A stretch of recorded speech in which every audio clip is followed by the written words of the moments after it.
Mga kabugis, wala tayong live ngayon, so naka-video na lang muna tayo. So punta na muna tayo sa garden. Ayan, so ito yung nag-graph siya ng pinalta namin yung graph nito. Ayan, kung makita nyo ang ganda oh. May mga sibol na. So kung makikita nyo may nilagay tayong mga supot, no? Yung supot kasi inilalagay yan kapag mainit. Dahil syempre pag naka-plastic lang ganyan, tapos susobra yung init ng araw, maaaring masunog yung balat, hindi na siya tumuloy. So makita nyo to, unti-unti nang sumisibol. Maganda naman yung weather ngayon kasi medyo madalas cloudy, no? So yan, punta na tayo sa garden. Maganda ang weather ngayon. Ayan. Nakakatikim ng magandang sikat ng araw ang ating mga bougainvilleas. So ayan, isa sa mga favorite nating combination, chili. Ganda ng chili. Ayan. Combination ng chili. Papak ang mga kabugis natin. Merienda time. Oh, good morning kayo ba? Good morning! Oh. Good morning! Kabugis daw eh. Diyan, no? Diyan maanghang ba yan o mainit? Mainit manghang. Ayan, so pipick upin na to ng JRS mamaya. Anong oras? 11. Okay na? Wala nang kulang? Ha? Bakit? Bakit alauna? Pero ewan ko din. Okay, 1 o'clock.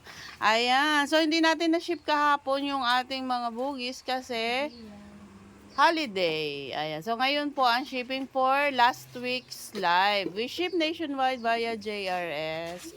Pwede rin ang bus sa North Luzon, Victory Drop and Go. Tapos sa Bicol ay bus Isarog. Ayan, so may mga nare-repat na rin tayong pang white pot na pwede na ibenta in 1 to 2 weeks. Abang-abang lang mga kabugis. Gala tayo sa garden. Our garden is located here at Barangay Ambulong, Tanawan City, Batangas. We ship nationwide via JRS, tulad na nabanggit natin kanina. And bus Isarog, papunta sa Bicol. Basta may JRS branch na malapit sa inyo, pwede kayong mag-order. So yung atin pong mga gustong mag-order sa garden, nagla-live selling po ako sa Blooming Hardinera Sally Facebook account. And kung gusto nyo mag-PM, meron tayong admin kay Blooming Hardinera Orders. Doon po nag-PPM ng inquiry. So ito po yung mga pinapropagate natin is the new varieties of bougainvilleas. So sila yung mga variety na magaganda na bumubulaklak, maraming variegation at hindi masyadong nagiging wild. O di ba? Pwede rin natin gawing hanging plant ang ating mga bougainvillea, lalo na kung mga wala kayo masyadong space. Ayan, so konti pa lang ang bulaklak ngayon dahil madalas umulan. But don't worry, isa ring dahilan lagi tayong nagla-live selling.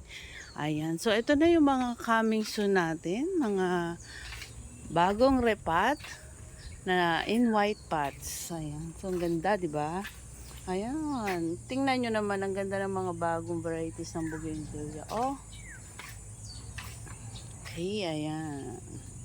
So parang wala akong live ngayon dahil nga nadala ng aking hubby sa car yung cellphone ko na may data. Ayan. So ngayon naka-video lang tayo. Then pagbalik ko sa bahay, i-upload ko ang video na to. Okay, so isang magandang ikot sa garden natin. Ayan yung mga bougainvillea na ship natin or ibinebenta sa live selling, mga maliliit.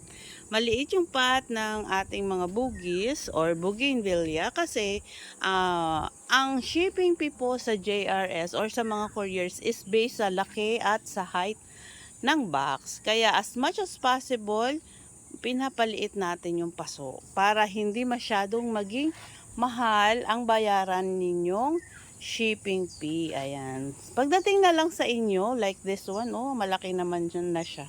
Saka nyo na lang ilipat sa mas malaking paso. Ayan, wala namang problema pag lilipat dyan. Ang mahalaga, makamura tayo ng shipping fee. Okay, so ito po yung garden natin.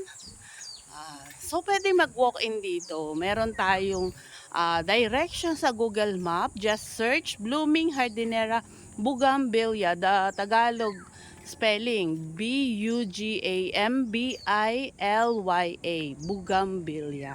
Doon naman po sa mga magwa-walk-in. Sa Google yon, Blooming Hardinera Bougainvillea for direction. Ang ganda, 'di ba? Ang ganda rin ng view. Ganyan pong kaganda ang mga bougainvilleas. Lalo na po yung maganda kapag summer. Dahil pag summer or yung hindi masyadong maulan, marami silang bulaklak. Pero ito yung isa sa mga variety po na kahit tag-ulan, mabulaklak pa rin. Si Hawaii White. Kaya po paborito ko yung mga Hawaii varieties kasi masipag silang bumulaklak. Isa pa sa masipag bumulaklak na variety ay si Golden Summer. Ayan, Golden Summer na bougainvillea. Okay, isa rin sa mga paborito natin ay ang mga butterfly bougainvillea. Ito si white butterfly. Similar siya sa Hawaii White. At yung mga SSB variety. Ito, SSB. Ang ganda ng variegation. Puting-puti. SSB purple. Ayan. Ikot pa tayo. So dahil maulan, nag-aayos tayo ng ating mga housing. Ayan. Oo, di ba? Mamaya uulan na naman. Pasensya na po sa naghihintay ng live pero try natin gawa ng paraan. Makapag-live selling tayo mamayang hapon sa Blooming Hardinera Sally Facebook account. At hanap tayo ng pwede natin gamitin na connection. O yan. This is striped pink. Tingnan nyo, oh. Yan yung mga bagong varieties ng bougainvillea. Magaganda na talaga. Okay. So, ayaw ko namang mamiss nyo ang gala for today. Kaya kahit video na lang, i-post natin. Ayan. Ang ganda din ng SSB. At saka ito, Moonlight Jewel. Moonlight Jewel. Dilaw na dilaw. Ito, si Saya Pink. Dilaw ang dahon. Diba? Ang ganda. Yun na lang. Actually, pag may mga bisita ako dito or mga walk-in buyers, talagang wala kayong maririnig kung hindi salitang ang ganda. This one is Mahathir. Mahathir. The green leaf version of newspaper. Okay, ayan. So, pinatikim ko kayo ng morning walk sa garden. Hindi ako naka-live. Pasensya na tayo mga kabugis. Ayaw ko namang mamiss nyo yung live natin. Kaya ayan, pagbalik ko po sa bahay, pag-connect ko sa wifi, i-upload ko na rin agad etong ating videos para naman hindi nyo mamiss ang garden natin. Ayan, so ito pa, mga nakapat na white. Sa mga walk-in buyers, pwedeng bilihin to. Yan, mga white pots. Madali lang ikarga, 'di ba? Maliit lang. Kumpara naman doon sa mga big bougainvilleas. Ang ganda ng Red September. Ayan, in white pots. Okay. Sa tingin ko naman, busog na kayo. Isang mabilisang ikot lang yan. This one is Sweetheart variegated. Ayan. So, sige mga kabugis. Upload ko na agad. Para naman may update na kayo for today sa ating garden. Okay, ayan. Have a blessed day, everyone.